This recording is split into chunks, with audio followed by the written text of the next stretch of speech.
प्रधानमंत्री के बहुत सारे कार्यक्रम राजनीतिक उथल पथल और इस सब के बीच आपको आप सभी इस देश की धरोहर हैं और भविष्य आप भी लिखने जा रहे हैं। तो ऐसा जाए कि ये हमारे भविष्य लिखने वाले भविष्य के निर्माता हैं।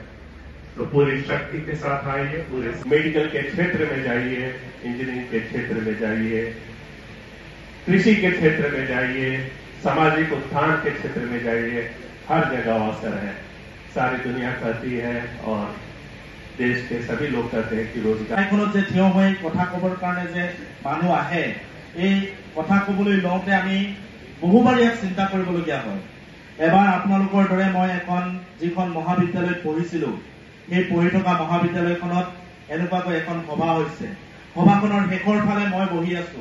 বহি মই খুব কথা পাতিছো, মোৰ সমনীয়াৰ সৈতে কথা পাতিছো, মোৰ সমনীয়াক মই কিবা কৈছো।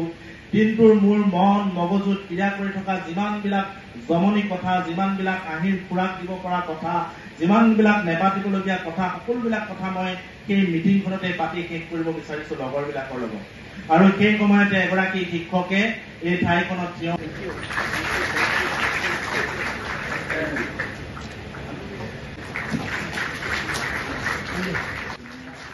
অভিনন্দন পত্ৰৰ লগতে আপোনালোকক 500 টকাৰ গ্ৰন্থকাৰৰ বাবে এখন কুপন দিয়া হৈছে।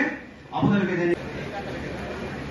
সদক ছাত্ৰসন্থাৰ সদৰ সম্পাদক শিক্ষানুবৃন্দ হৈছে দিচাং ৰজাবাৰ উচ্চ মাধ্যমিক বিদ্যালয়ৰ শ্ৰদ্ধাৰ শিক্ষক শিক্ষয়িত্ৰী অভিভাৱকসকললৈ প্ৰিয়া গগৈ, দিচাং ৰজাবাৰ উচ্চ মাধ্যমিক বিদ্যালয় 7% নম্বৰ পাব সক্ষম হৈছিলে। ৰূপজ্যোতি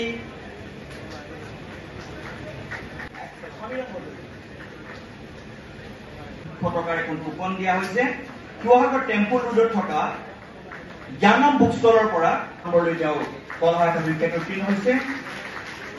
আয়ুষ্মান ৰবি দাস, দুৰ্লভ চন্দ্ৰ গগৈ জকাইছো। Thank you.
ইয়াৰ পিছতে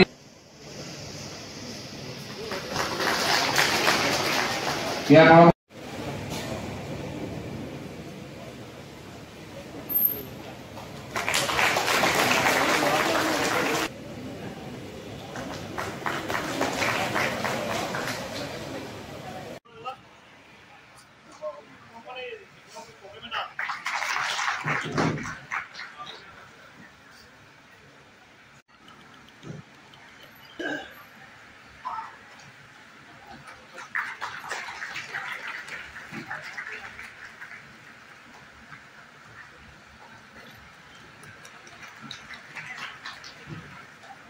প্ৰণৱ গগৈ ডাঙৰীয়া তেখেতক আমি জিলা ছাত্ৰ সন্থাৰ পৰা শ্ৰদ্ধা জনাব বিচাৰিছো।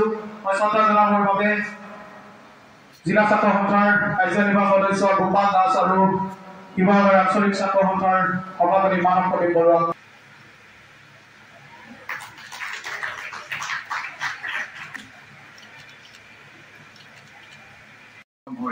সেই সকল ছাত্ৰ ছাত্ৰী বন্ধু বান্ধৱীক আমি অভিনন্দন জনাই তেওঁলোকক উৎসাহিত কৰাৰ লক্ষ্যৰে এই অভিনন্দন অনুষ্ঠানটি অনুষ্ঠিত কৰি আহিছো আৰু আজিও সেই অনুষ্ঠানটিত আপোনালোক সকলোকে লগ পাই আমাৰ ভাল লাগিছে। শিক্ষাই নতুন সম্ভাৱনাৰ দুৱাৰ খুলি দিয়ে।